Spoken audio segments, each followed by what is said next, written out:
दोस्तों, एक समय की बात थी जब एक राजा के मन में ये ख्याल आता है कि क्यों ना अपने राज्य के रास्ते में एक बड़ा पत्थर डलवाया जाए और देखा जाए कि उस पत्थर को रास्ते से कौन हटाता है।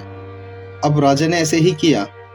उसने अपने राज्य के रास्ते में एक पत्थर डलवा दिया और खुद एक पेड़ के पीछे खड़े होकर ये देखने लगे कि कौन इस पत्थर को यहाँ से हटाएगा। अब वहाँ से कुछ लोग गुजरते हैं, वो उस पत्थर को देखते हैं और पत्थर को हटाने की बजाय अपना रास्ता बदल लेते हैं।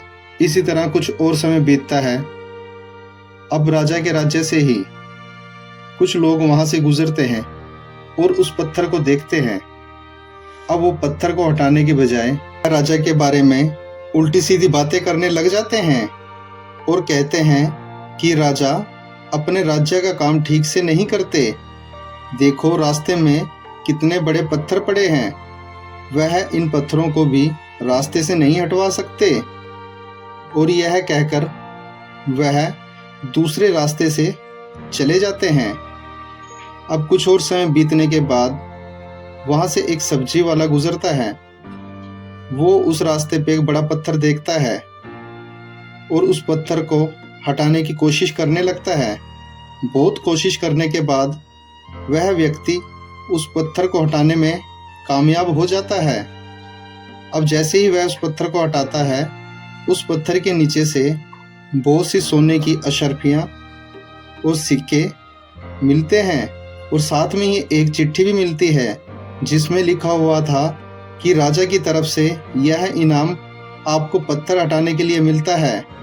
अब इसे देखकर वह व्यक्ति बहुत ज़्यादा खुश हो गया। अब राजा पेड़ के पीछे से उस व्यक्ति के सामने आ जाते हैं और उस व्यक्ति को अपने राज्य में ले जाकर अपने राज्य का सबसे खास आदमी बना देते हैं। तो दोस्तों, इस कहानी से हमें ये सीख मिलती है कि ज़िंदगी में आने वाली कठिनाई और मुसीबतों से हमें नहीं घबराना चाहिए, हमें उनका डटकर सामना करना चाहिए। क्योंकि जब हम मुसीबतों का सामना करते हैं तो हमें ज़िंदगी में आगे बढ़ने के लिए बहुत से मौके और कामयाबी का रास्ता मिलता है। दोस्तों, सक्सेस के रास्ते पर हमेशा कठिनाइयाँ रहती हैं, बस हमें उनको देखकर दूर नहीं भागना चाहिए, बल्कि उनका सामना करके सक्सेस को हासिल करना चाहिए।